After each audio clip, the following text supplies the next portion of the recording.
bon, là, chaque mot est énorme. Hein. OK. Bon, on va commencer, puis voilà, c'est parti.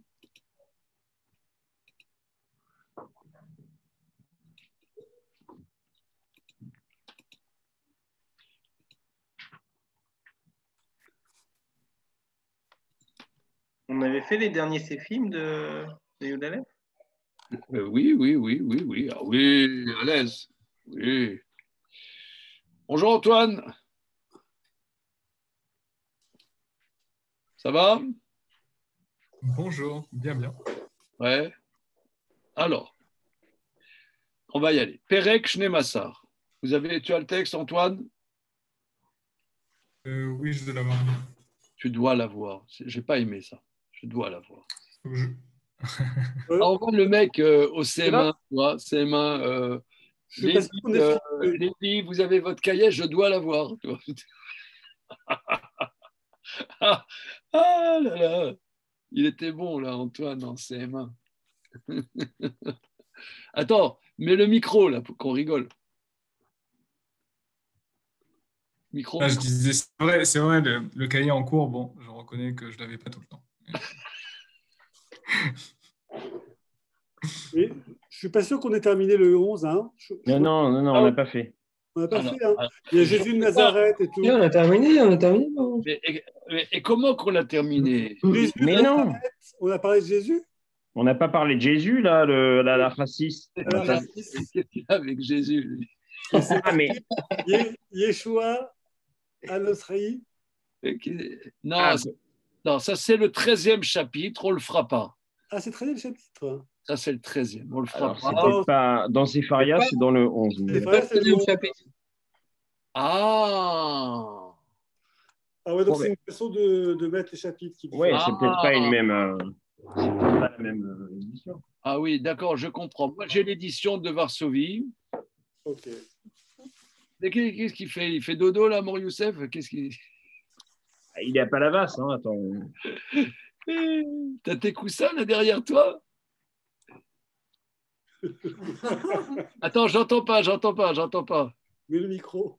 Mets le micro. C'est Palavas, hein? Oui. Non.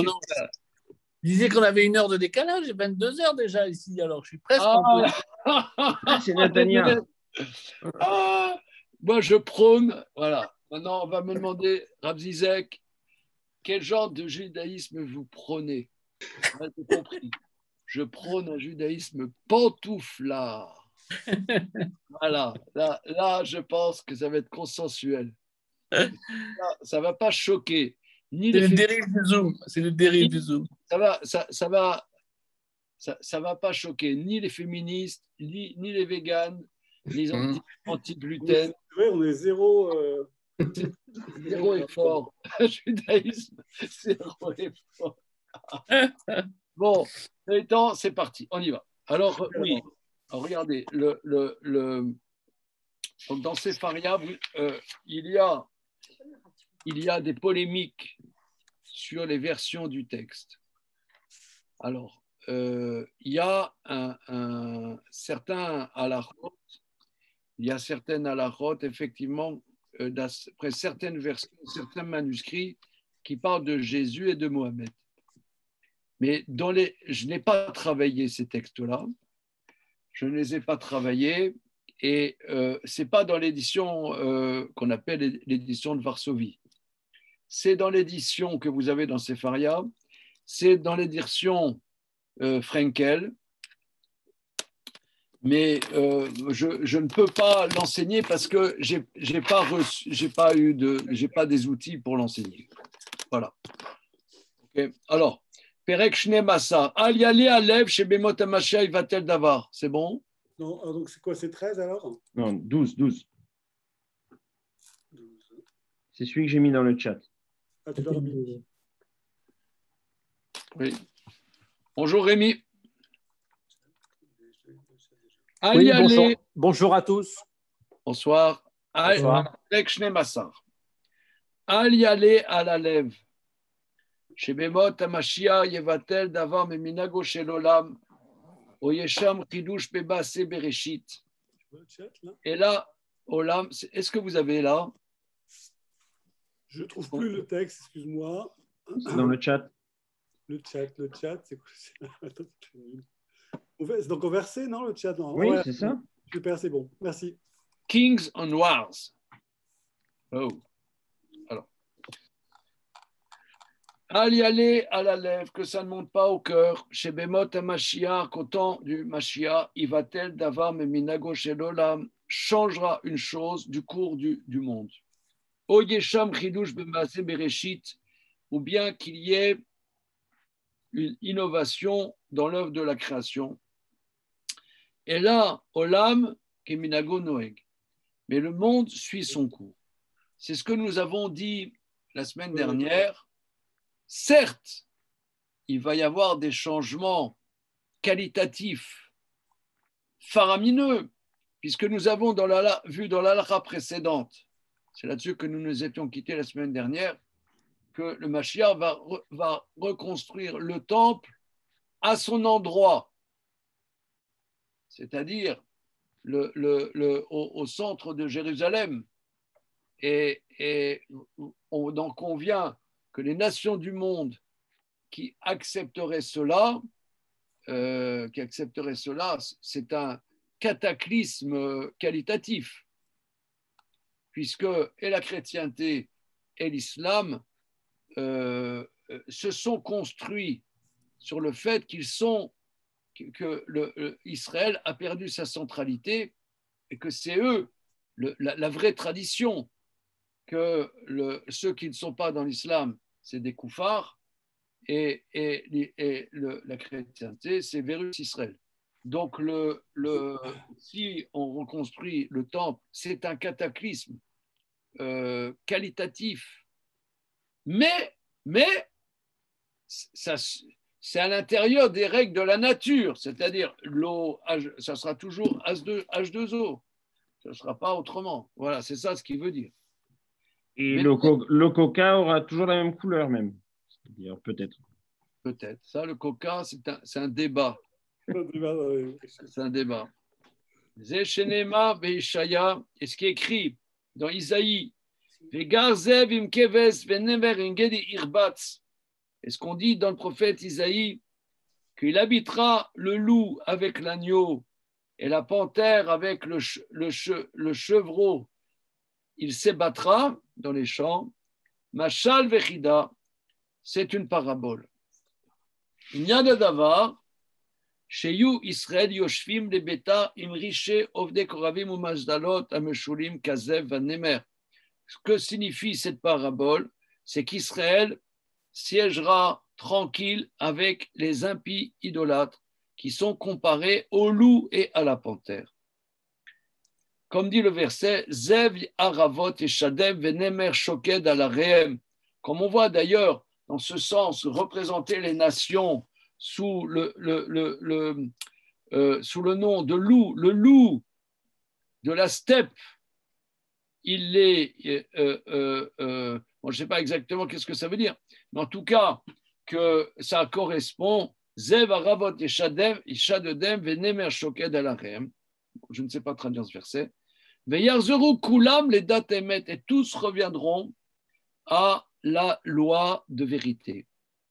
Velo exelu, et ces nations idolâtres ne voleront plus. Velo yashritu, et ne spolieront plus. Et là, yochlu davar amutar benachat et Israël, mais mangeront ce qui est permis avec tranquillité avec Israël.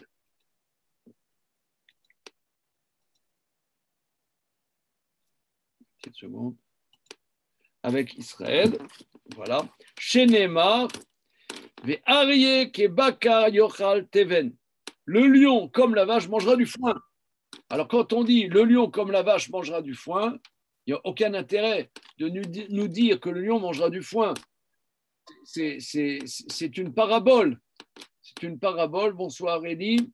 C'est pour nous dire que le lion ne cherchera pas, si vous voulez, à asseoir son empire par la destruction.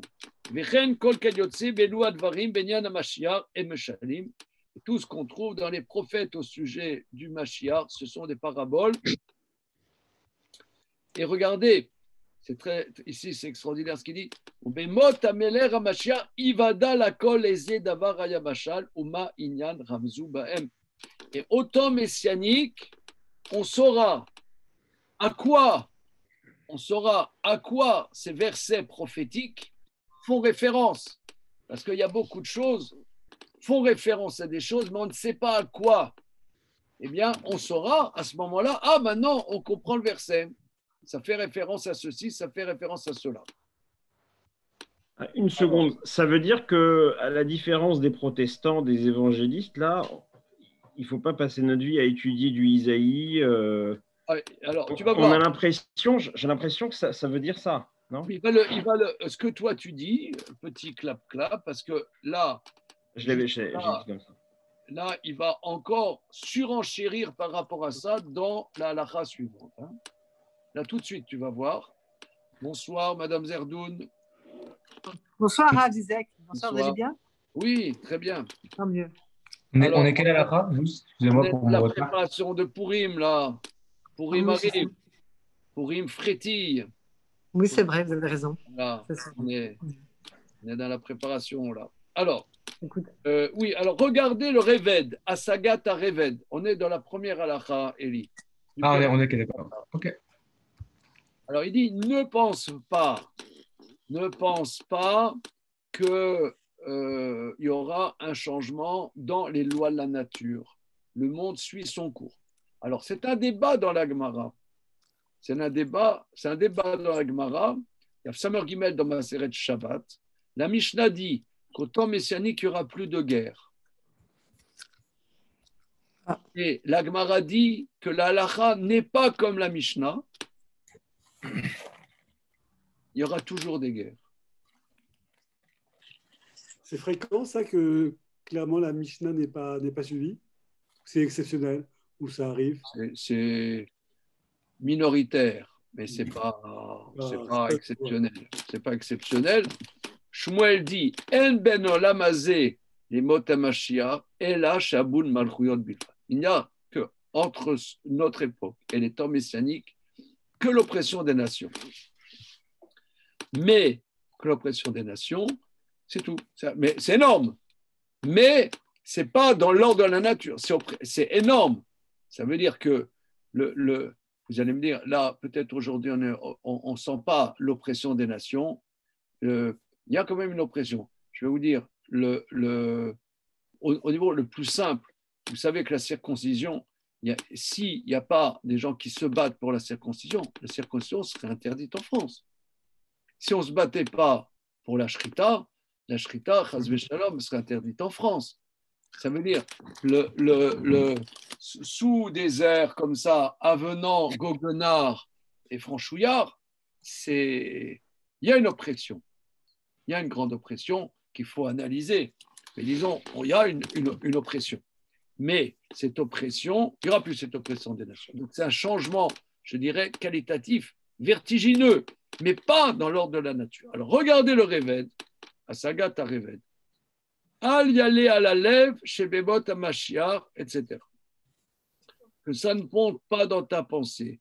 Qu'au temps messianique, il y aura des changements dans l'ordre de la nature.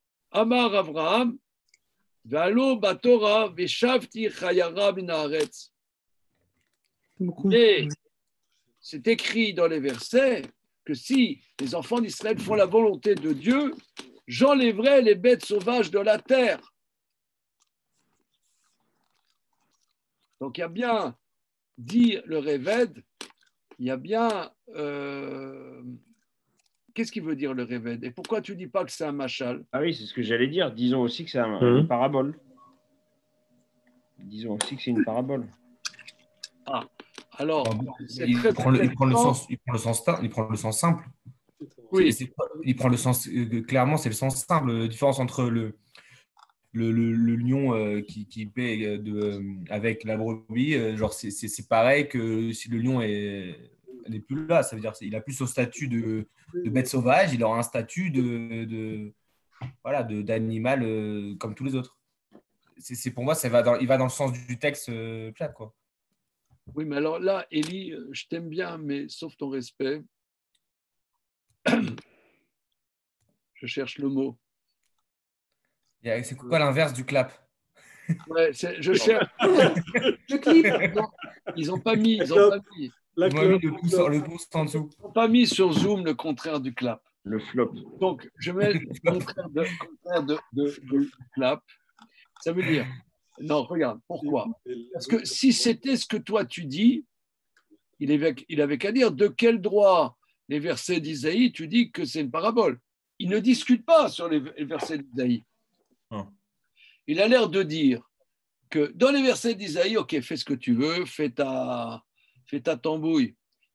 Mais par contre, les versets de la Torah, ça n'a pas l'air d'être des paraboles, tu vois. Je crois que c'est ça ce qu'il veut dire.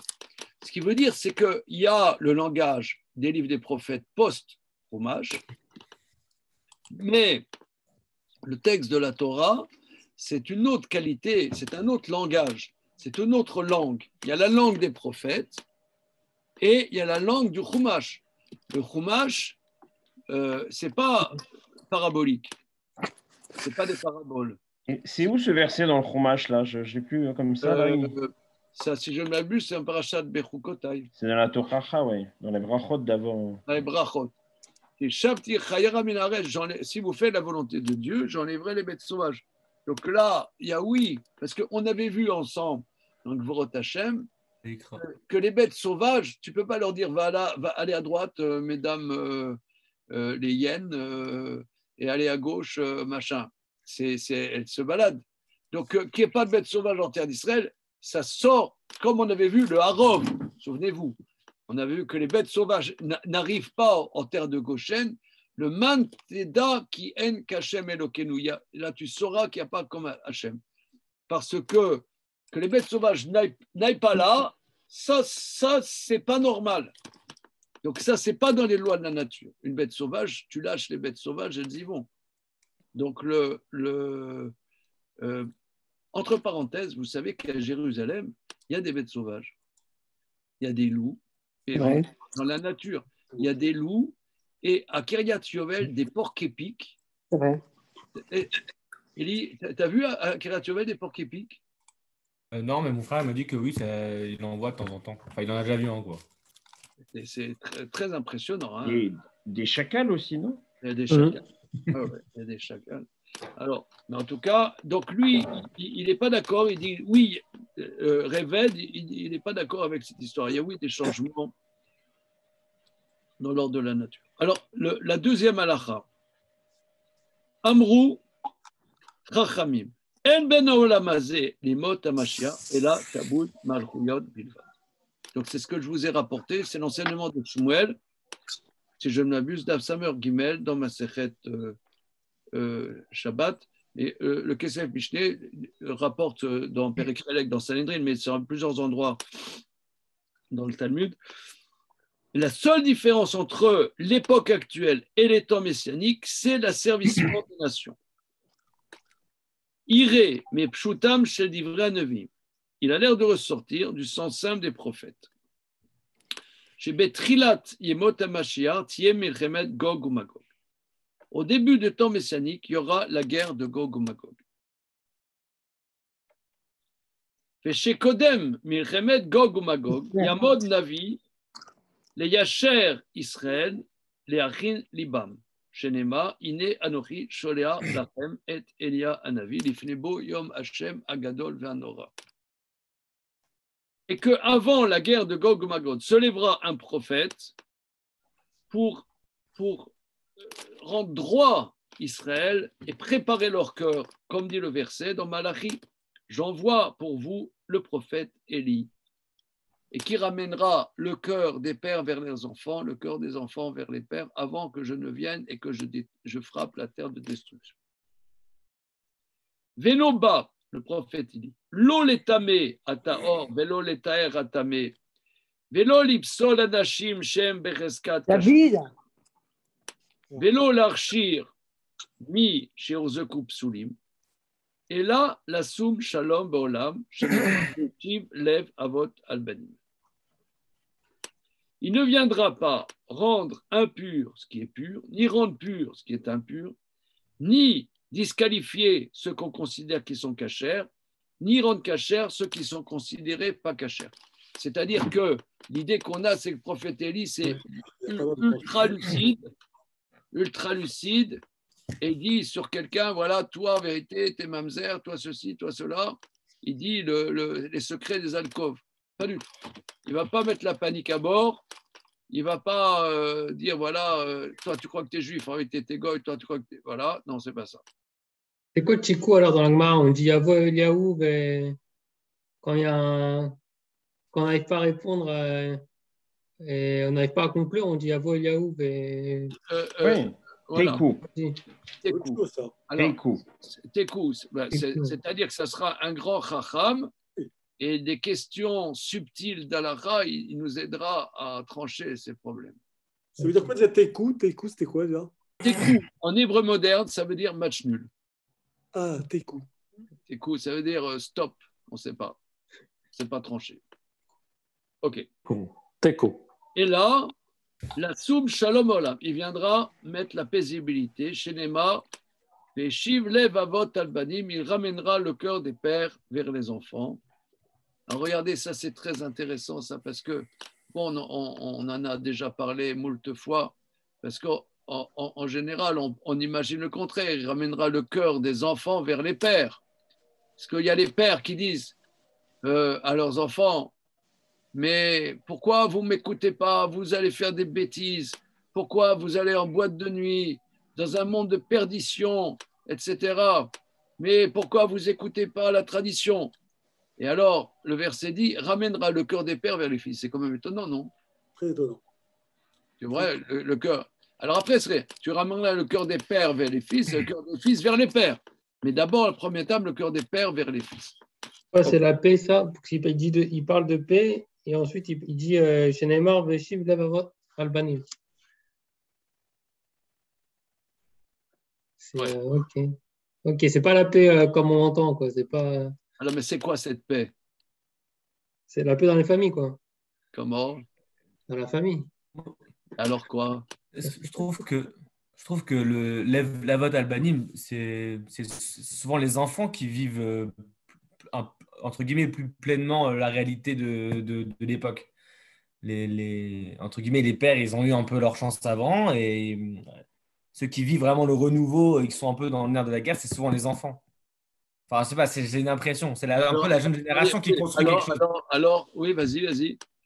Donc, ça veut dire, moi, comme ça, genre, ça me fait penser à un truc. On dit, les anciennes générations elles disent toujours, c'était mieux avant. Et ce genre de choses, ça me fait penser à ça, dans le sens où il y a toujours un décalage. Et c'est pas forcément aux jeunes de se ramener vers les anciens, ce serait plutôt aux anciens d'essayer de comprendre ce qui se passe actuellement. C'est eux qui construisent actuellement ce qui se passe. Je sais pas, je propose. C'est pas contre. Non, mais c'est parfait. C'est sûr que c'est de ça dont ça parle. C'est sûr que c'est de ça. Il y a des nouveaux enjeux qui sont inédits. Et il faut comment dire, enlever la poussière, quoi, pour écouter ce qui se passe. Écouter ce qui se passe. C'est très bien.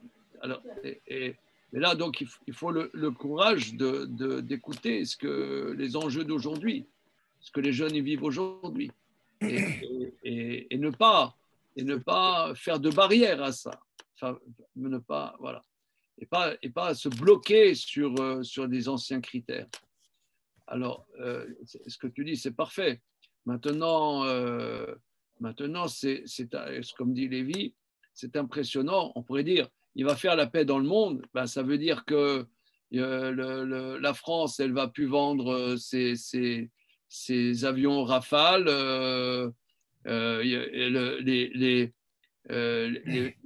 vendeurs de drones, ils seront au chômage. Voilà, c'est ce que ça, on attendrait. Et ben, il nous dit un autre truc que comment dire, on va dépasser les conflits de génération. Voilà, c'est ça. C'est bizarre. C'est bizarre. Bon, ok. Oui, oui. Alors. C'est bien, c'est intéressant. Mais pourquoi et comment c'est le fait que avant la guerre de Gog ou Magog, il y a Eliel qui va venir Et le prophète Élie viendra avant la guerre de Gog ou Magog. faire la paix. Est-ce que c'est lié? On voit dans les versets de Yécheskel, le timing, c'est comme ça. Qu'il y a le prophète Élie qui, justement, le prophète Élie va nous faire découvrir qu'est-ce que c'est l'essentiel. Parce qu'effectivement, nous, on a tous des critères. On a des critères qui nous paraissent bons, qui nous passeraient bien. Voilà, on a, comme tu as dit, Élie, les générations d'avant ont fait leur expérience et donc, ils ont des critères qui sont bien. Et la nouvelle génération, les fils, eux, ils n'ont pas cette expérience. Par contre, ils sont dans les enjeux d'aujourd'hui. Et il y a un blocage. Il y a un blocage. Moi, je dis souvent, parce que j'ai beaucoup enseigné là-dessus, comment je peux comprendre mes enfants quand moi, j'ai grandi à une époque où il n'y avait pas de gel douche.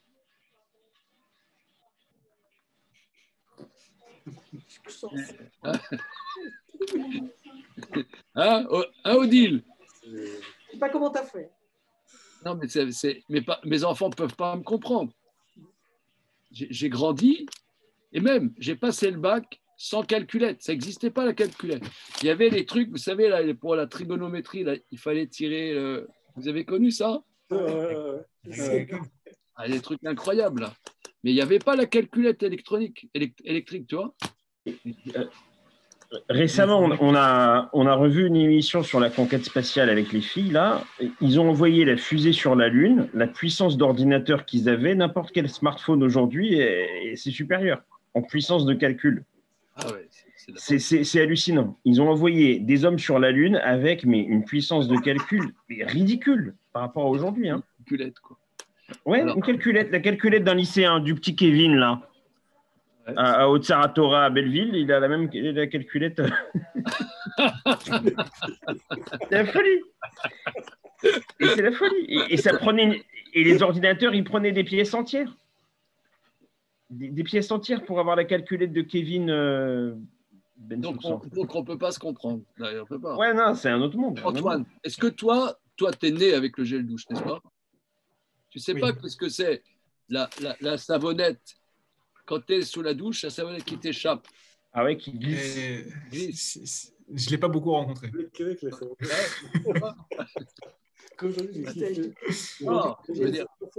La génération d'avant, c'était les enfants cachés ou les rescapés de la Shoah. Mais nous, c'est la savonnette. Enfin, tu vois, il y a des points communs. Hein. Je ne peux pas faire de l'humour noir, mais il y a des points communs. Bon. Waouh. Waouh. Bon, c'est l'humour ashkenaz. Hein. Bon, en tout cas, quoi qu'il en soit, voilà. Donc ça c'est un point que la paix dont les prophètes parlent, elle est étonnante. C'est pas comme ça qu'on entendrait la paix aujourd'hui. Continuons.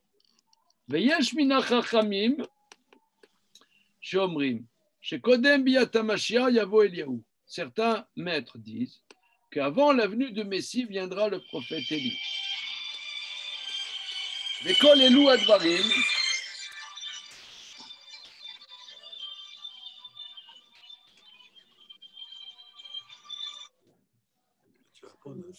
Vekol elu advarim. Vekayotse bahem. Lo yeda adam eriyu ad sheiyu. Mais tout ça, l'homme ne peut le savoir que quand ça arrivera. Chez Dvarim stumim en etzel haneviim, parce que c'était des choses qui étaient fermées auprès des neviim. Les prophètes ont prophétisé sur ces sujets, mais gam acharamim en lahem kabbalah bedvarim elu. Ces choses, les prophètes ont prophétisé, mais on voit que le prophète Daniel, il dit que c'est quelque chose de secret. C'est fermé dans le cœur de Dieu. Liba, les Puma, Logalia. Il y a un verset qui dit Liba, les Puma, Logalia. Le cœur à la bouche n'a pas dévoilé. Donc il y a quelque chose de secrète. Quelque chose de secrète là-dedans. Gam Chachamim. On dit que les Chachamim, Chacham Adif Menavi. Le Chacham a une dimension supérieure au prophète. Alors, le Maharal de Prague explique dans l'introduction de Gvurot Hashem, parce que le prophète a des visions prophétiques, donc la vision part d'une dimension de l'existence connue. C'est une vision à travers l'existence. Tandis que le Chacham a une connaissance conceptuelle qui peut être déconnectée d'un vécu. Donc les Chachamim peuvent, par leur connaissance conceptuelle, savoir des choses que le prophète ne peut pas savoir. Parce que la prophétie part d'un vécu. Tandis que la Chorma, on peut apprendre des choses qui sont indépendantes de notre vécu. Par exemple, on peut savoir, c'est comme ça que le Maharal explique, pourquoi on ne parle pas de la résurrection des morts, ou bien on ne parle pas du monde futur dans le Chumash, seulement par allusion, parce que la Torah, c'est de la prophétie. La prophétie parle toujours d'une dimension de l'existence. Tandis que la résurrection des morts est une dimension qui n'a rien à voir avec ça n'a aucun repère avec ce que nous connaissons. Donc c'est par allusion, mais pas explicitement dans la Torah. Ça, c'est de la chokhma. Donc c'est quelque part au-dessus de la prophétie. Donc il dit, les prophètes eux-mêmes, c'était quelque chose, liba les puma logalia, le cœur n'a pas dévoilé à la bouche. Et les chachamim, elahem kabbalah bedvarim melou. Ils n'ont pas une tradition précise dans ces choses-là. Et là, le fi acha tapsukim. Seulement, tel verset, il pense que ça va dans ce sens, tel verset, il pense que ça va dans ce sens. Le fika, yeshlahem marloket bedvarim melou. C'est pour ça qu'ils ont des débats. L'un pense que c'est comme ça, l'autre pense que c'est comme ça. Mais il n'y a pas une tradition qui dit c'est comme ça une fois pour toutes. Alkol panim. Alkol panim. En sidur avayad varim elu velo digdukeem ikar badat. Mais quoi qu'il en soit, comment les choses vont se passer et les détails ne sont pas quelque chose d'important dans notre tradition. C'est-à-dire, analyser ces sujets, ce n'est pas un pan important de notre tradition. Véléolam, loïtasek adam bedivrei agadot, et que l'homme ne s'investisse pas dans ces sujets. Vélo yarir bemidrashot amrim inyanim elu bekayotse baem, et qui ne passe pas trop de temps dans ces midrashim qui parlent de ces sujets. Vélo yasimamika, qui ne mettent pas comme que c'est un sujet, ça veut dire qu'il y a les motamashia. Ça, c'est quelque chose de principe, un principe fondamental de nos traditions. Qu'on ait la Emouna et qu'on attende la venue du Mashiach, Melech HaMashiach, ça, c'est fondamental. Mais comment ça va se passer?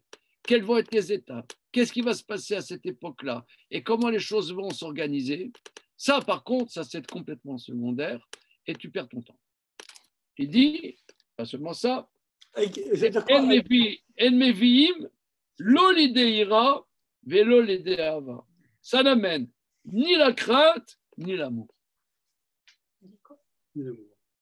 Alors, regardez, là, ça c'est une des phrases les plus célèbres de toute l'œuvre de Maïmonide. Alors, on pourrait dire, ça n'amène ni la crainte de Dieu, ni l'amour de Dieu. C'est pas ce qu'il dit. Ça n'amène ni la crainte, ni l'amour. Ça lui coûterait quoi de dire la crainte de Dieu ou l'amour de Dieu? Oh, tu rajoutes un petit mot. Et je reprends. Et d'ailleurs, c'est même ce qu'il dit, c'est même scandaleux. Parce que si, par exemple, vous voulez être un youtubeur, si vous êtes un youtubeur, eh ben, faites des trucs sur les temps messianiques, ça va marcher. Oui, là, tous les rabbins, par exemple, oui, c'est écrit dans le Zohar que juste avant la venue du Messie, Bibi Netanyahu il se friterait avec Benny Gantz et que Naftali Bennett il leur crêperait le chignon, tout ça, c'est écrit dans le Zohar. C'est bon, juste avant la venue du Mashiach. Donc là, je te dis, c'est bon. Et non, et les tours jumelles. Comme ça, il y en a plein, non? Ah ouais, n'est-ce pas? Je veux dire, et pas seulement ça. Pas seulement ça. Il y en a qui vont dire, bon, regardez, moi je sais que c'est des bêtises, mais ça apporte aux gens. Les gens, ils ont besoin de ça et ça les motive dans leur service de Dieu.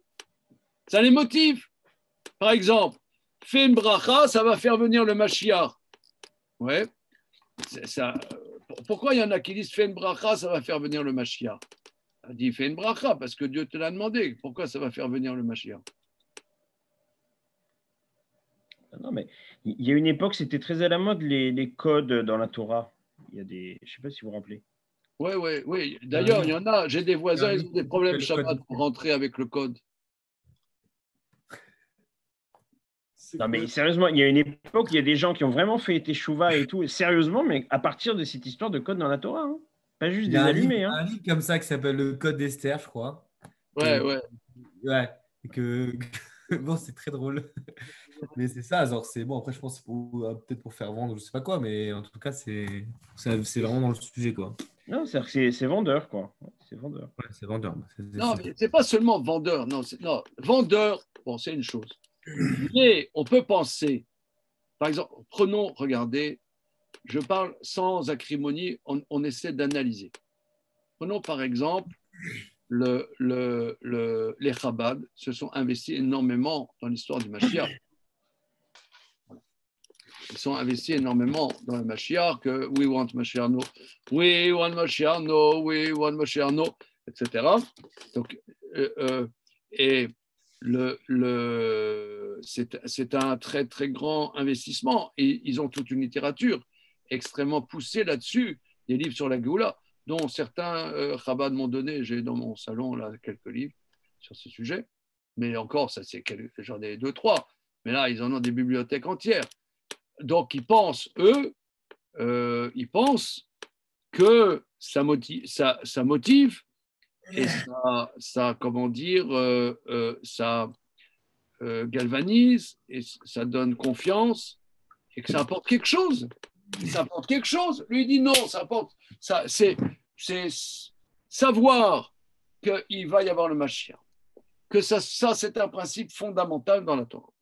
Mais les détails et passer du temps à analyser ce sujet, il dit ça c'est secondaire, ça n'amène ni amour ni crainte. J'aimerais comprendre qu'est-ce qu'il veut dire. Ça veut dire que ça apporte ni amour ni crainte. Au contraire, ça amène oui de l'amour, moi je dirais. Ça amène la motivation. Mon épouse, elle me dit souvent, regarde, ton enseignement, il n'est pas tellement... Tu t'amènes pas cette confiance aux gens, ils restent comme ça. Après, oui, bon, qu'est-ce qu'on fait? On n'a pas compris toi soit. Bon. Le but.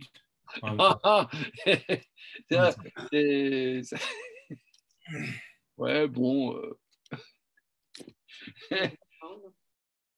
C'est hard, hein, les discussions le soir des orthos. Hein. Excusez-moi d'intervenir, ça se fait pas, mais... Non, mais c'est... Oui. Non, mais le plus, je pense que c'est vrai, c'est ce qu'on a besoin d'Emouna, on a besoin de confiance, on a besoin de quelque chose de...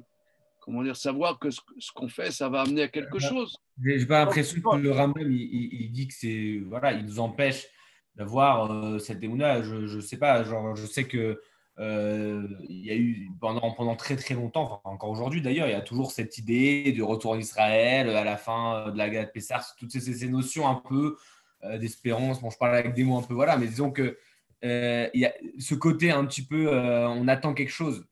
Non, mais ça c'est fondamental. Ce que toi tu lis, ça c'est fondamental. Il ne parle pas de ça le Rambam. Il dit juste, commence à se casser la tête pour essayer de faire des grandes conférences pour dire voilà, le Mashiach va venir tant. Ça, c'est complètement ridicule parce que ça sert à rien. Ouais, ça s'entend. Hein. Mais ce qui est bizarre, c'est cette formulation, effectivement. Ça n'amène pas la peur ni la crainte. De quoi ça parle? Hein, ça n'amène ni l'amour ni la crainte. Pourquoi pas dire directement Hein? Non, c'est pas. Ouais. C'est quoi ça? Ni l'amour ni la crainte. Ça, c'est une phrase célébrissime de Maïmonide. Hein. Qu'est-ce qu'il veut dire par là? C'est des détails qui n'amènent ni l'amour ni la crainte. Dans s'investir, tu vois, dans ces textes. Et que disent les commentateurs? Mais par exemple, vous voyez, regarde, pour comprendre ces choses difficiles, il faut faire un brainstorming. Moi, c'est comme ça un peu ma méthode. Il faut un peu dire des bêtises, un peu. Et à force de dire des bêtises, peut-être qu'on va faire remuer un peu le truc. Tu vois, par exemple, Manitou, il enseignait énormément le Père Krélek qui parlait de ça. Énormément. Moi, quand j'ai connu, j'avais 16 ans, quand j'avais 16 ans, j'ai rencontré le rabbin Citruc. Et je suis allé, ma maman, elle m'avait inscrit à des vacances de ski avec un rabbin qui était à Strasbourg. Ski et puis conférence. Voilà. Bon, comme je faisais du ski, il m'a dit tiens, ça te changera un peu du bouddhisme, pourquoi pas des trucs juifs? Je dis ouais, pourquoi pas. C'est comme ça que j'ai connu Citruc et Bernheim. Bernheim, il était avec Citruc. Mais à l'époque, Citruc, donc il était tout jeune, hein, il était tout jeune. Je ne crois pas qu'il avait 30 ans, mais il était brillantissime. Il était très manitouien. Il rapportait beaucoup d'Agadot sur le Mashiach. Beaucoup. C'est vraiment beaucoup d'enseignements de Manitou, c'est sur les temps messianiques. Oui, mais il ne va pas dans le détail. Ça veut dire c'est pas une recherche scientifique. Moi, j'ai l'impression que le Rama, il parle de ça. C'est une recherche scientifique sur l'établissement du Mashiach, quand, etc. Le Manitou, après, je ne connais peut-être pas aussi bien que vous, mais en tout cas, moi, dans les trucs les quelques écrits que j'ai lus, j'ai plutôt l'impression qu'il s'en sert justement pour un sens concret qui nous concerne dans notre quotidien. C'est pas simplement de une vision philosophique profonde, c'est vrai. Mais il s'investissait beaucoup là-dedans quand même. Et ça c'est. À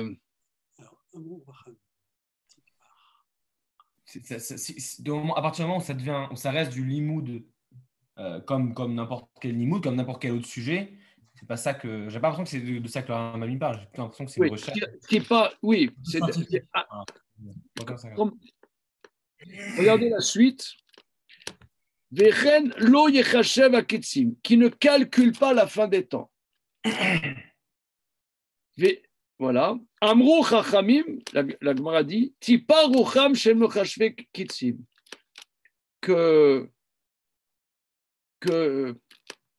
s'abîme le souffle de ceux qui calculent la fin des temps. Et là, yechake, mais qui l'attend? Yamin, qu'il ait confiance, Bekla la davar Moshe Biarnou, dans la globalité de ce qu'on a dit. Oui, parce que la Gemara, elle dit qu'il va y avoir 7 ans de famine, ensuite il va y avoir des cataclysmes, ensuite il va y avoir ceci, ensuite il va y avoir cela. Et donc il y en a qui disent c'est un signe avant-coureur. C'est un signe avant-coureur des temps messianiques. Là, vous voyez, par exemple, comme Acadème, il m'avait interrogé, est-ce que la paix avec certains pays arabes est un signe avant-coureur de temps messianique? Voilà. Mais il y en a beaucoup qui pensent à ça. Est-ce que ça, c'est un signe avant-coureur? C'est pas ça. Il dit, ça rentre pas là-dedans. Rentre pas là-dedans parce que ça n'amène ni amour ni crainte. C'est ça ce que je veux entendre. Qu'est-ce qui veut dire ni amour ni crainte? De quel amour il parle? De quelle crainte il parle? J'ai l'impression, c'est comme les gens qui disent, par exemple, si je fais le schéma tous les soirs, si je fais une Birkat Amazon, je vais avoir tout de par ça, ou ça va mieux se passer, ou je sais pas quoi. C'est-à-dire, ça met ni amour ni crainte dans le sens où les choses, elles fonctionnent pas comme ça, et c'est pas parce que et les gens, ils vont s'investir dans quelque chose, ils vont dire, ah, ma chère, c'est bientôt, ils vont être déçus, et puis voilà. Je sais pas, genre, je propose. Ouais. J'ai l'impression que ça se joue comme ça, quoi. Ma chère, c'est pas une notion qui est forcément qui à prendre comme ça dans son sens. C'est quelque chose qui est un peu plus profond.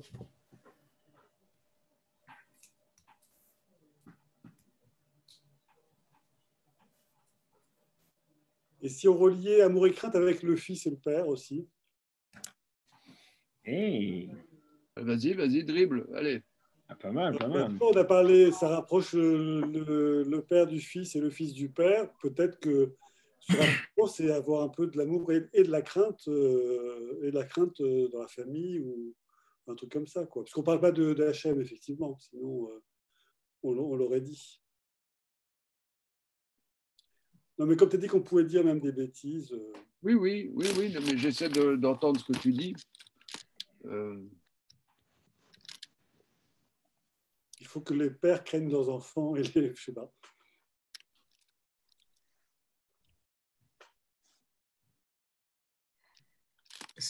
Est-ce qu'il n'y a pas aussi l'idée que ça nous coupe justement peut-être du quotidien? Si tout notre objectif à nous, en tant que juifs, c'est aussi d'être dans le quotidien, d'être dans le fourbi, dans la vie, et que là, se focaliser trop sur ce temps le temps d'après, quoi, sur le temps de l'avènement où moi, j'ai aucune idée de ce qui sera, mais on a quand même l'impression que ça va être quelque chose de différent et que de focaliser toute son attention là-dedans, ça nous enlève la capacité, d'une certaine manière, de la crainte de Dieu, qui est la reconnaissance de Dieu, et l'amour peut être un don à travers les mitzvot. Oui, je reprends ce que toi tu dis.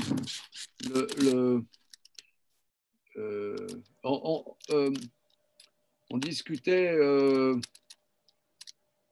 discutait Shabbat. Je reviens à ce que tu dis, Antoine.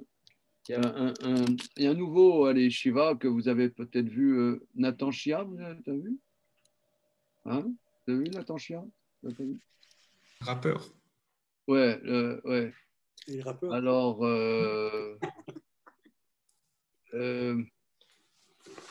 il a un oncle, c'est Éric Kazan. Vous savez qui c'est, Éric Kazan? Non. Éric Kazan, c'est un éditeur ultra-gauche. Ouais, c'est ça, ouais.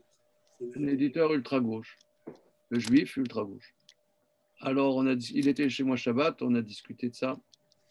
Alors, lui, il a été, ce jeune Nathan Chia, élevé qui a 24 ans. Hein.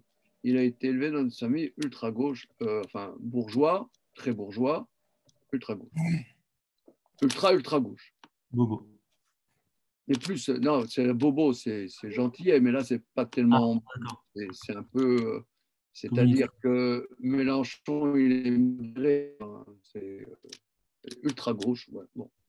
Alors, il y a toujours eu des juifs très, très riches, ultra-gauche. Alors, il a dit, mais il sentait que c'était un truc juif, c'était le messianisme. C'est vrai, d'ailleurs. D'ailleurs, quand tu lis du Marx, je ne sais pas si vous avez lu du Marx, hein, les jeunes, hein, ça va avec l'époque où il n'y avait pas le gel douche, il y avait en même temps, on lisait Marx. C'était la même époque. Et alors, moi, j'ai lu du Marx, tu as un souffle messianique, mais tu pleures. Moi, quand j'ai eu 13 ans, j'ai lu le manifeste du Parti communiste, j'ai eu des larmes d'émotion, je me suis dit, je suis communiste. À 13 ans. C'est fort. La bar mitzvah. Non, ça veut dire il y a un souffle messianique, justement, un souffle messianique qui pendant 100 ans a laminé la planète. C'est debout les damnés de la terre. Nous sommes rien, soyons tout. C'est sublime, je sais pas, c'est beau. Tu lis une phrase de Marx au pif, tu sens ton âme qui fait boum boum. C'est extraordinaire. Mais le marxisme, ça a donné. Il y a une différence entre le marxisme et le marxisme-léninisme. Marxisme-léninisme, en 2 mots, c'est que Lénine, lui, c'est la fin justifie les moyens. C'est-à-dire que pour arriver à ce messianisme, tout est possible. Ça, c'est le parti, c'est la structure. Le parti a toujours raison. Le parti a toujours raison. Et moi, ce que j'entends, les mecs qui sont partis, attends, où est-ce qu'ils sont là? Qu'est-ce qui se passe? Non. Vous avez dit Karl Marx, ils sont partis. Oui, c'est ça, c'est Marx, ça les a effrayés là. Serrero, il est parti là. Mais comment dire, c'est la fin justifie les moyens. C'est-à-dire que quand tu vois la finalité des choses, tu t'investis, tu perds ta sensibilité. Tu as dit, Antoine, tu as dit la dimension que nous, on est dans le quotidien, dans le fourbi du quotidien. C'est ça la vie du juif. C'est à travers ça qu'on a une relation avec Dieu. Mais tu as dit, Joël, mais avant Dieu, d'abord, on a une relation avec ses parents, une relation avec ses enfants, une relation avec sa femme, avec son mari, avec les gens avec qui on vit. Mais par exemple, si vous lisez des livres, par exemple, il y a un livre d'Alfred Koestler, ça s'appelait Le zéro et l'infini, sur les procès communistes. Mais je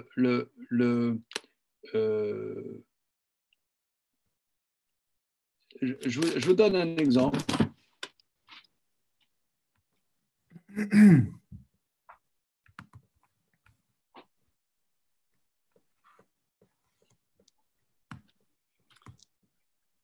Est-ce que vous connaissez Jonathan Lethem? Vous connaissez? Non. Pas moi. Alors, ce livre, c'est une famille, c'est un livre d'une dame juive qui s'est battue en tant que communiste pour les droits civils aux États-Unis, pour la reconnaissance des droits des Noirs, etc. Et ils disent comment elle s'est fait exclure du Parti communiste. Mais alors, tu lis ça, tu pleures. C'est bouleversant. Tu as des gens qui mettaient toute leur émotion, toute leur générosité dans la cause communiste, mais quelque part, ils n'étaient pas dans la ligne du parti, ils se faisaient exclure et ils devenaient dingues, mais complètement dingues. Parce que la vision messianique, elle prime. Elle prime. Et donc, moi j'entends de notre débat ensemble que il faut savoir qu'il y a la venue des temps messianiques, mais il faut avoir quelques données là-dedans, que ça fasse partie de notre espérance de manière claire, mais ne pas trop s'investir, parce que ça enlève l'amour et la crainte. Et vous l'avez dit très bien, tu l'as dit, Joël, c'est l'amour. Mais Maïmonide, et c'est Roi Hakodesh, l'amour de Dieu ou la crainte de Dieu. Il dit l'amour et la crainte. Mais l'amour et la crainte, et Antoine, tu l'as dit, c'est la sensibilité humaine de ce qu'on vit. Et ça enlève cette sensibilité. Et ça a été le drame du communisme.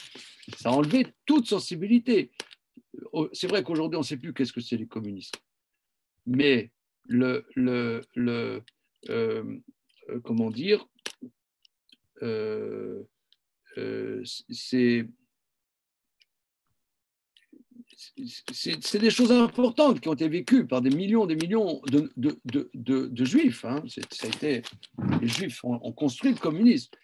J'ai lu dans un sefer que le livre base de Lénine, qui s'appelle Que faire, il l'a rédigé avec son maître Moshe Litvakov, qui était un ancien élève des yeshivot Novardok. Tu sais ça, Manu Vanish, hein?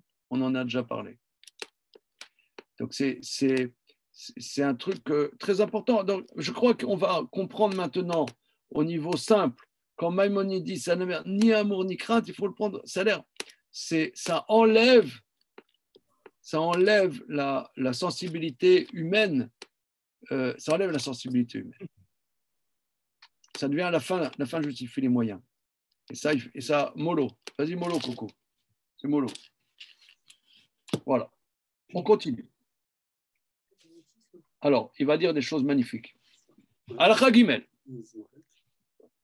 Bemé Ameler Hamashiach, Befet Yityashev Mamlarto, Vitkapsu Elav Kol Israël, Vityarsu Kulam Alpi Beruach HaKodesh, Shetanuach Alav Shenemar, Vayeshem Mitzraf Umetaer, Ubnei Levi Metaer Techila, Vomer Ze Meyuchas Kohen, Veze Meyuchas Levi, Vedoche et Shenam Yuchasim le Israël. Bon, il a l'air de se contredire ce qu'il a dit avant. Areu Omer, Vayomar Atarshata Laem Adamot Kohen Eorim Etumim. Vene Lamata, Sheberuach HaKodesh, Meyarsim Amurzakim Umodim Ameyuchas, Veno Meyares Israël Ela Leshiftehem. Shemodia Sheze Meshevet Ploni, Veze Meshevet Ploni. Aval eno omer al shem becheskat kashrut ze mamzer veze eved she'adinu shemishpacha shenitma'a nitma'a. Alors au temps du roi Mashiach, quand s'installera, il sera installé dans son pouvoir, se rassembleront à lui tout Israël et ils seront affiliés par le souffle prophétique qui sera sur lui. Donc, vous voyez quand même, au début, la halakha, il dit, il n'y a rien qui change des lois du monde, et quand même, lui, il aura quand même roi HaKodesh. Ah, je ne vois plus les copains, je ne vois plus ni Lévi, ni Antoine, ni Mor Youssef, là, oh. Ils sont endormis, je crois. Je ne peux pas bosser, là, dans ces conditions, là, les copains. Ah. Moi, on voit ma femme qui change la couche. Non, ça va, c'est sympa, c'est sympathique. Ok. Alors, en tout cas, c'est bio, c'est bio. Bah oui, c'est clair. C'est nature. Une fois, quand mon fils, là, Neria, on commençait à lui enlever les couches, et puis j'étais dans une librairie, comme je vais des fois dans des librairies, il a pissé dans la librairie. C'est la librairie, par contre, super bobo, tu vois. Il a pissé par terre. Le patron, il était super pas content. Je lui ai dit, mais je ne comprends pas. La moitié de votre librairie, c'est des trucs bio, ouais, pour la culture bio, retour à la nature. Mon fils, je ne sais pas pourquoi vous énervez. Hein. Franchement.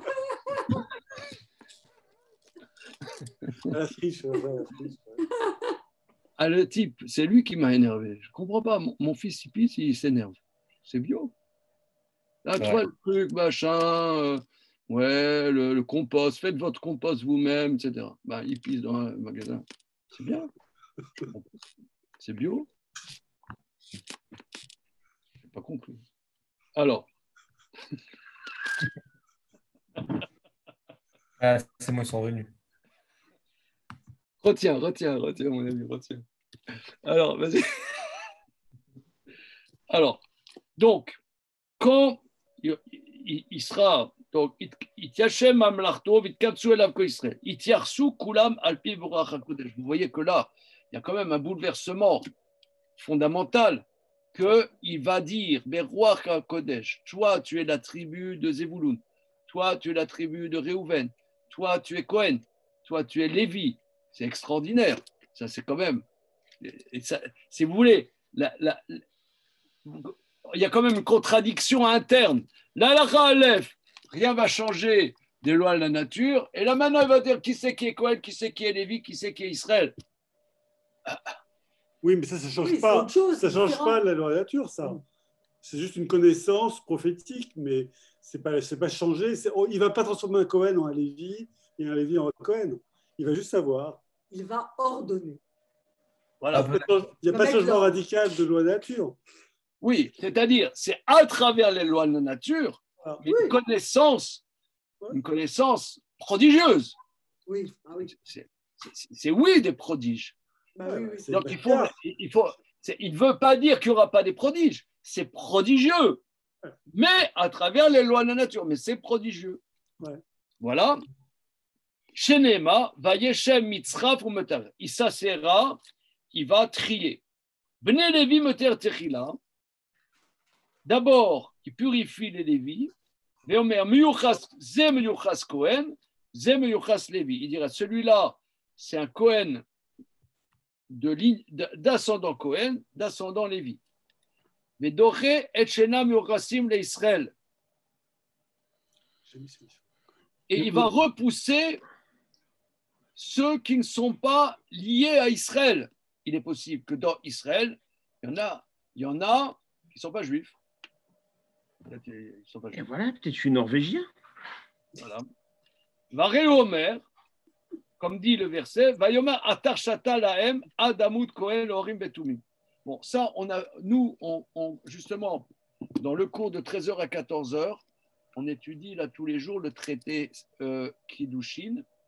Et dans le 4e chapitre de Kiddushin, on rapporte ce verset. Atar shata, c'était le prophète Néhémia, qui lui dit « Moi, je n'ai pas la capacité de dire qui est de telle tribu et de quelle tribu. Quand viendra Orim et Tumim, c'est-à-dire quand viendra le Mashiach. Mais moi, je n'ai pas la capacité, disait Néhémia. Je n'ai pas cette capacité, donc, mais ça va venir. Alamata, ça t'enseigne, chez Beroar HaKodesh Moyaches, Amurzakim Omodim Amiyuchas. Il va nous dire qui est de telle famille. Mais non, Moyaches Israël est là, les Shiftem. Mais il est Moyaches seulement dans les tribus. Il dit, celui-là de telle tribu, celui-là de telle tribu. Mais il ne dit pas sur quelqu'un qu'on pense que c'est un juif cachère que c'est Mamzer. Il ne dit pas. Oui. Quelqu'un qu'on pense qu'il est, il ne dit pas que c'est un Mamzer. Il ne dit pas celui-là, il est Eved. Parce que Mishpacha, Nitma, Nitma.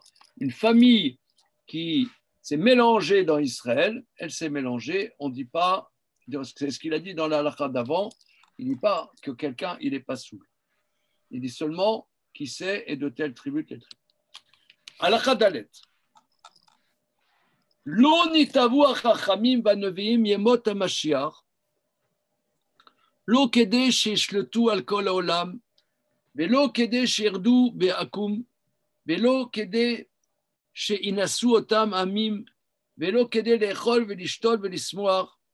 אלא כדי שיהיו פנויים בתורה ובחוכמתה, ולא יהיה להם נוגס ומבטל, כדי שיזכו לחיי עולם הבא כמו שביארנו בהלכות תשובה. Les sages et les prophètes n'ont désiré les temps messianiques, pas pour qu'ils dominent le monde entier, pas pour qu'ils écrasent les idolâtres, pas pour que les nations les mettent au pinacle, pas pour que les nations les mettre au pinacle. Et pas pour manger, pour boire et faire la fête, mais pour qu'ils soient disponibles à la Torah et à sa Chokhmah. Ils n'auront pas d'oppresseurs et de choses qui les rendront pas disponibles à l'étude de la Torah. Le but, alors, voilà, pour qu'ils puissent mériter la vie du monde futur. Parce que la thèse de Rambam qui développe à la fin d'Halachot Teshuvah que le but, ce n'est pas les temps messianiques. Le but, c'est Yemot HaMashiach. Non, c'est Olam Haba. Olam Haba. Alors, le Olam Haba, c'est un débat entre Nachmanide et Maïmonide. Nachmanide dit que après, il développe ça dans Charagmoul, un livre très important qui s'appelle Charagmoul, que après les temps messianiques, le monde tel qu'on le connaît, matériel, se transforme et il y a la résurrection des morts. Et ça, c'est le monde futur, où l'âme s'unit de nouveau avec le corps. Mais la thèse de Maïmonide, c'est qu'il y aura, oui, la résurrection des morts, mais après la résurrection des morts, tout le monde matériel disparaît, il n'y a que le monde des Neshamot. C'est aussi la thèse du Maharal. Mais qu'est-ce que ces Neshamot vont faire? Qu'est-ce qu'on va faire? On va jouer au Monopoly. Qu'est-ce qu'on va dans Olam Haba? On va faire quoi? On a le portable là. Où est-ce qu'on aura des jeux vidéo? On aura quoi? La 5G, la 6G, la 7G. On aura Photoshop, on aura quoi? Ah ouais. Alors, on aura Netflix. Qu'est-ce qu'on aura à Olam Haba? Alors, ça sera, on dit, Tzadikim Yoshfim Venehenim Ezivashrim. Les Tzadikim sont assis, des couronnes sur leur tête et jouissent de l'éclat de la présence divine. Mais pour ça, il faut être préparé. Si quelqu'un et toute la journée, il est à sortir les poubelles et pas être tranquille parce qu'il doit partir d'un pays à un autre pays, j'ai quitté mon pays, j'ai quitté ma maison, voilà, etc. Et qu'il est en bateau, il est en avion, il doit partir, il doit refaire son passeport parce qu'il y a des oppressions, il y a des machins. Donc il arrive au Olam Haba, il n'est pas prêt. Il arrive, ça l'ennuie. Ah, je suis là, je m'ennuie. Un ennui éternel. C'est un enfer, c'est pas une récompense. Alors, la thèse de Rambam, qui développe à la fin d'Achot Teshuvah et qui le dit ici en une phrase, c'est que pourquoi la Torah nous dit que si tu fais la Torah, alors il y aura l'abondance, il n'y aura pas de guerre et des trucs comme ça. Parce que si tu n'as pas d'abondance, si tu es pauvre, tu ne peux pas t'occuper de Torah. Si tu es dans une période perturbée, tu ne peux pas. Tu es malade, tu ne peux pas. Donc, il faut une tranquillité, une abondance, une sérénité et pas d'oppression pour que les enfants d'Israël soient dans la connaissance de la Torah, pour ensuite s'être habitués à la connaissance de la Torah. Quand le monde matériel qu'on connaît disparaîtra, alors ça sera une jouissance du monde futur. Le monde futur, ça sera une jouissance. Quelqu'un qui n'est pas prêt, ça ne lui apporte rien. Mais, donc là, il y a quelque chose qui est stupéfiant. Parce qu'en général, lorsqu'il y a une abondance, l'humanité, elle chute. Or là, Maïmonide dit, quand il y aura les temps du Mashiach, il y aura une abondance, il y aura une tranquillité qui va faire que les enfants d'Israël seront disponibles à l'étude de la Torah, à la Chokhmah de la Torah. Vous pouvez remarquer d'ailleurs que Maïmonide, dans son langage sublime, il dit qu'il soit disponible à la Torah et à sa Chokhmah, à sa connaissance. Ça veut dire disponible à la Torah, parce que pour Maïmonide, ce n'est pas un slogan. Il faut être tous dans la Torah, la Torah, la Torah. Non, la Torah est la connaissance de la Torah. La Torah, ce n'est pas le fin mot. La Torah est la connaissance de la Torah éveille en nous une vie qui est le lien qu'on pourra avoir avec le monde futur. Entre parenthèses, je pense qu'on peut bien comprendre ça. Vous savez, la fameuse chanson en yiddish. Rémi Lombroso, tu connais la chanson en yiddish? Ça dépend laquelle. Oui, voilà. Olam haba ist a guter Zar, lernen teure ist a beste Zar, la la la la la la la la la la la la. Olam haba ist a guter Zar. Vous comprenez ou il faut que je traduise? Ouais, je comprends. Il faut traduire. Joël? Le Olam Haba, c'est bien, mais la Torah, c'est encore mieux. Étudier la Torah, c'est mieux. Ah, pardon. Il parle du couramment, hein, Manuel. Hein. Oui, on a pratiqué à Fès. Le monde futur, c'est bien. Mais étudier la Torah ici, c'est mieux. Parce que quand tu étudies, tu as déjà un goût de monde futur. Donc, le monde futur, personne ne te dérange. Mais là, tu es dans un monde où il y a plein de soucis, il y a plein de trucs à faire, il y a plein de choses qui nous contrarient, il y a plein de choses qui ne vont pas. Et que malgré tout, avec tout ça, on étudie la Torah, on se kiffe, on a de la joie, du plaisir d'étudier la Torah. Donc c'est une jouissance encore plus grande que le monde futur. Parce que c'est dans un monde qui n'est pas fait pour. Mais on voit de là qu'on peut avoir une idée qu'est-ce que c'est le monde futur. C'est un monde d'éveil de la pensée. Or ça, il faut être disponible. C'est ce que disait le Rav Reikin à la Shalom. Il disait la France est très très bien pour étudier la Torah parce qu'il y a plein de lois sociales, les allocations, les trucs, les machins. Et donc, même quelqu'un qui a un salaire modeste, il peut se débrouiller un petit peu. Ça, il dit c'était le mérite des Balei Tosfot. Comme il y a eu les Balei Tosfot, le mérite des Balei Tosfot, c'est qu'en France, on peut étudier avec une certaine relative tranquillité l'étude de la Torah, sans être. Mais si on est prêt à se satisfaire d'un salaire modeste, mais on peut se débrouiller. Tu as des pays, tu n'as pas. Par exemple, aux États-Unis, paraît-il, moi, je n'ai pas vécu aux États-Unis. Aux États-Unis, il faut bosser de folie. Il n'y a pas d'aide sociale. Il faut que tu travailles de ouf. Les Français, ils ne savent pas qu'est-ce que c'est travailler comme les Américains. Me disent-ils. Comment dire, mais il faut une certaine disponibilité.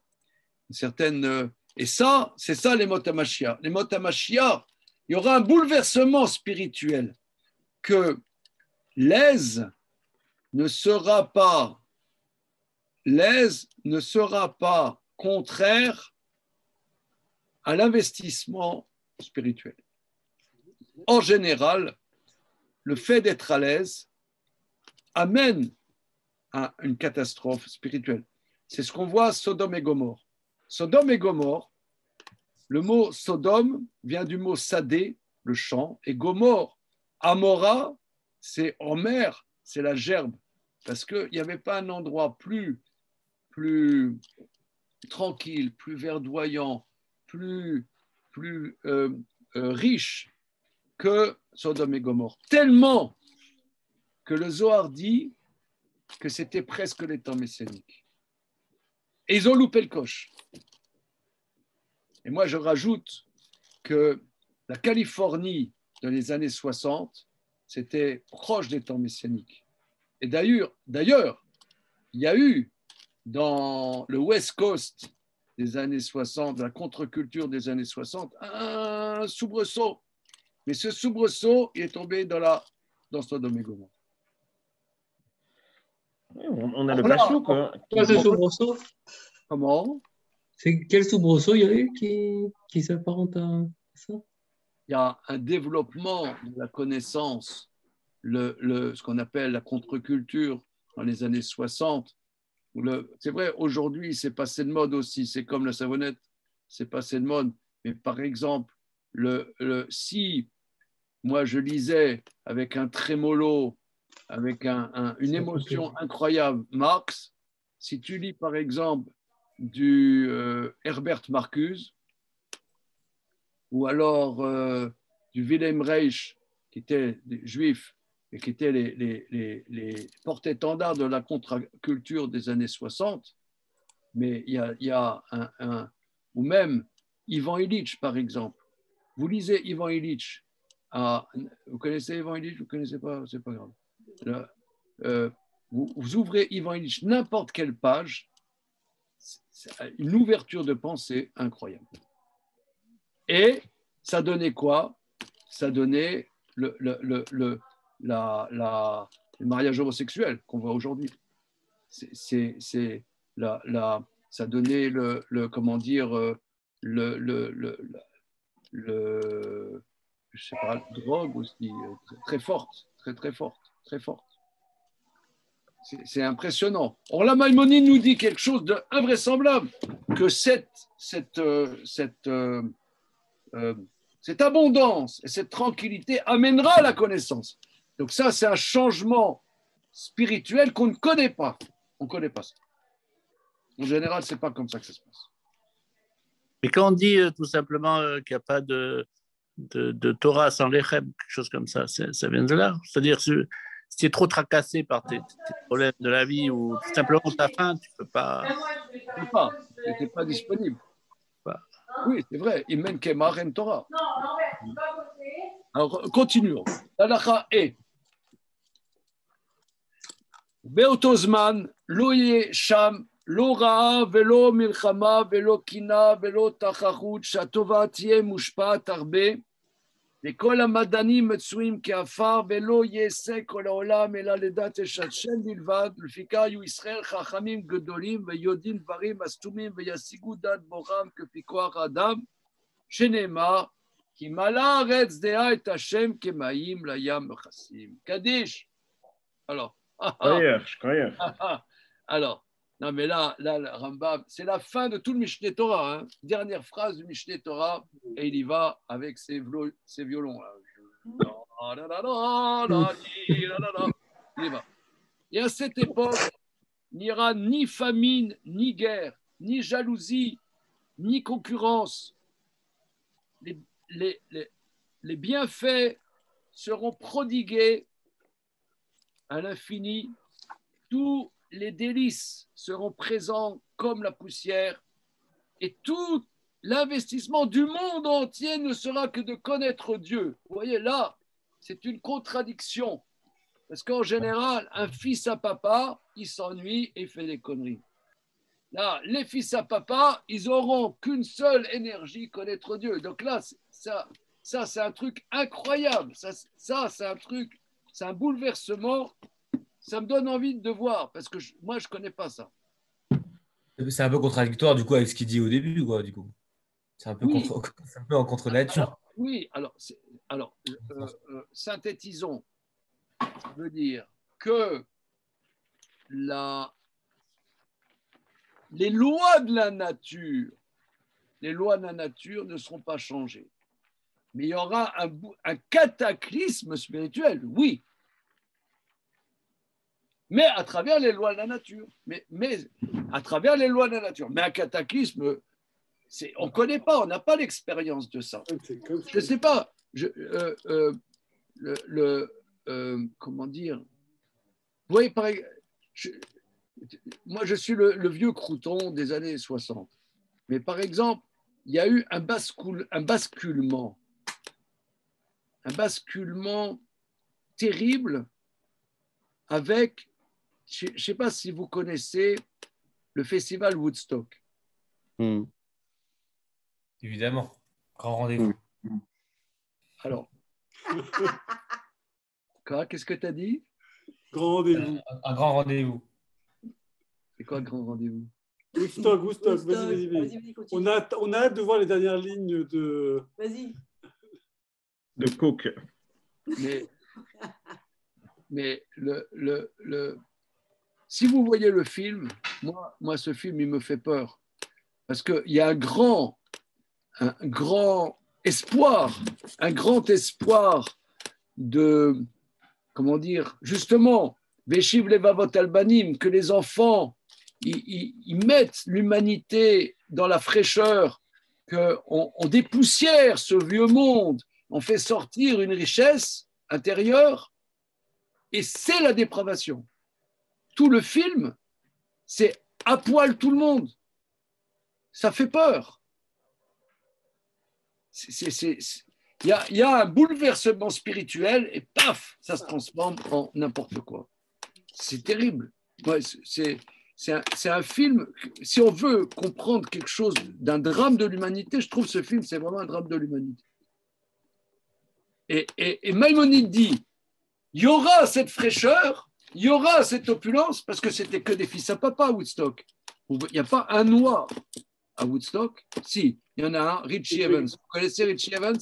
Jimi Hendrix. Ouais, il est moitié Cherokee. Richie Evans. Moitié Cherokee, moitié noir. Mais il y a Richie Evans. Ah, Richie Evans, c'est extraordinaire. Vous connaissez Richie Evans? Freedom. Ok, en tout cas, mais en tout cas, il n'y a pas de noir. C'est blanc. C'est que des fils à papa. Et là, Maïmonide dit, toute l'humanité n'aura d'investissement que la connaissance. Donc là, c'est un bouleversement. Ce sera la stature spirituelle incroyable. Le fikar, dit Maïmonide. C'est pourquoi Yu Israël Chachamim Godolim. Les enfants d'Israël seront des très grands Chachamim. Ils sauront les choses secrètes. Ils atteindront la pensée de leur Créateur selon la capacité qu'a l'homme de le connaître. Comme dit le verset, la terre sera remplie de la connaissance de Dieu comme l'eau recouvre l'océan. Alors, toujours, je me suis posé la question et c'est terminé. Paf, paf, the end. The end. Je me suis toujours posé la question, qu'est-ce que ça veut dire, cette image, comme l'eau recouvre l'océan, la connaissance de Dieu. Mala Retzdea, la terre sera remplie de la connaissance de Dieu, comme l'eau recouvre l'océan. Alors, c'est beau, l'eau recouvre l'océan. Ah, ça, je ne peux pas dire le contraire, patate. Mais, ce qu'elle veut dire, cette image. Alors, moi, je propose justement que Maïmonide dit qu'au temps messianique, c'est à la fin des lois relatives à Purim, qu'au temps messianique, il ne restera que les 5 livres de la Torah et le rouleau d'Esther. Et ces dernières années, on a étudié que dans le rouleau d'Esther, vous savez qu'il n'y a pas le nom de Dieu. Pourquoi il n'y a pas le nom de Dieu? Parce que c'est le livre d'Esther, c'est le livre messianique des temps messianiques par excellence. Quand tu dis le nom de Dieu, par exemple, moi je dis j'appelle quelqu'un, oh, je l'appelle parce qu'il est loin. Mais si tu es proche, tu as une proximité avec Dieu à travers justement les lois de la nature, parce que Purim et le rouleau d'Esther, c'est des événements qui se passent qu'avec des lois de la nature, mais des miracles à travers les lois de la nature. Donc, si on est à travers les lois de la nature, je reprends ce que tu as dit, Antoine. Ça, c'est à travers le quotidien. C'est l'amour, la crainte. C'est à travers ce que l'humain y vit, la proximité avec Dieu. Si tu es dans une proximité, vous voyez, par exemple, tu as un Baal Tshuva. Vous savez qu'est-ce que c'est, un Baal Tshuva? C'est le mec, il a vu une vidéo hier soir à 23h15 sur tel site, que je ne citerai pas, shiva.com. Et à 23h15, il a fait le choix. Alors maintenant, il te dit à chaque phrase, Be'ezrat Hashem, Bli Neder, il te dit Shavua Tov. Jeudi après-midi, il te dit Shavua Tov, le mec. Il te dit, il s'en met les pinceaux. Il dit, ouais, Be'ezrat Hashem tout le temps. 3 fois dans la même phrase, il t'a dit Be'ezrat Hashem. Pourquoi? Parce que la chose est extérieure à lui. Extérieure. Mais quand la chose, elle est vécue, tu n'as pas besoin de te faire du cinéma. Donc le nom de Dieu, tu n'as pas besoin de le citer, parce qu'il y a une telle proximité avec Dieu à l'intérieur de notre existence, pas besoin de citer le nom de Dieu. C'est ça l'image. L'eau recouvre la mer, il n'y a pas de distance. Paf! C'est ça la dimension du da'at. Il y a la chokhma, c'est la connaissance, mais le dat, c'est la connaissance au niveau intégré de l'existence. Intégré de l'existence. C'est l'eau qui recouvre la mer. On est complètement dans une adéquation, une proximité totale. Cette proximité totale, à travers notre existence, de la dimension supérieure, ça, c'est ça les temps messianiques. Et c'est le rouleau d'Esther. Chaque mot du rouleau d'Esther, c'est que des miracles. Mais c'est une petite histoire. C'est une petite histoire. Et c'est pour ça que la fête de Purim, c'est un jour de semaine. Et je vous harangue là. Cette année, Purim, c'est un vendredi, les copains. Alors, il faut réfléchir comment faire la Séouda. Comment faire la Séouda? Comment être disponible pour faire la Séouda? Alors, moi, j'ai mis une option éventuelle, je ne sais pas, pour organiser un repas avec 30 personnes. Je ne sais pas exactement comment faire. Mais, le repas, il faut le faire à 10h, c'est ça? Il faut le faire très tôt? Il faut le faire tôt, ouais. Ça, on kiffe. Faire tôt, parce qu'il y a Shabbat qui est, je sais pas, ça sera à quelle heure Shabbat? Ça sera à 6h30. Il faut laisser un peu de temps pour décuver entre la fin du Michté et le début de Shabbat. Mais il faut y penser parce que c'est un jour de semaine, mais on a beaucoup étudié ça, que c'est justement un jour de semaine. C'est à travers le quotidien, avec le rôle, que il y a cette proximité. C'est pour ça c'est la fête de joie par excellence, parce que c'est la fête où on a un avant-goût.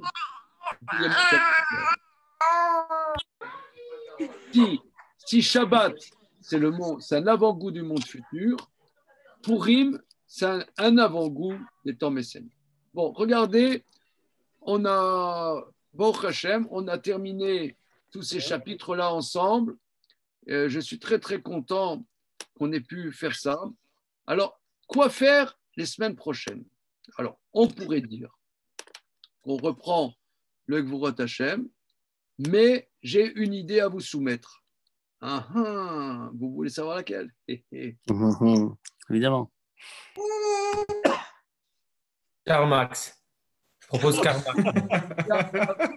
C'est dommage, on voit que les yeux de ta fille. On peut voir un peu. Ah, voilà. Elle a écouté tout depuis le début. Alors, j'ai une idée. Ce matin, en écoutant la Kriyat Torah, j'ai eu une idée que le Mishkan, les outils du Mishkan, les parachutes sur les outils du Mishkan, construction du Mishkan, les habits du Kohen Gadol. J'avais étudié ça plusieurs fois dans le passé. C'est des choses peu connues. Et moi, ça me brancherait bien de faire ça le lundi soir. On fait les versets avec Raki, avec Rav Shimshon, Raphaël Hirsch, Nachmanide. Ça vous brancherait là, les copains? Ou non? Je vous lance, vous n'êtes pas obligé de me dire oui, vous pouvez me dire non. Je vous lance l'idée, on en reparle. Oui. Moi, ça me plaît. Ça plaît beaucoup à Odile. J'avais étudié ça plusieurs fois dans le passé et c'est vraiment inconnu au bataillon, quoi. Ça veut dire les tentures. Il y a 3 tentures. Il y a des tentures de peau de chèvre, d'autres en tissé, et comment ça s'articule, les longueurs. Tout ça, c'est extrêmement précis et ça a des significations. Vous savez que Rabbi Moshe Isserles, celui qui a écrit les notes sur le Shulchan Aruch, a écrit un livre, Torah Taola, sur les significations profondes de toute la construction du Mishkan. Bon, je vous lance l'idée et on en reparle. Yes? Si vous voulez, on peut continuer. On était au chapitre 34 du Gvurot Hashem, on peut faire le chapitre 35. C'était quoi le chapitre 35 du Gvurot Hashem? C'est la suite, ça s'appelle. Le 34, j'ai fait un grand développement que tu as lu.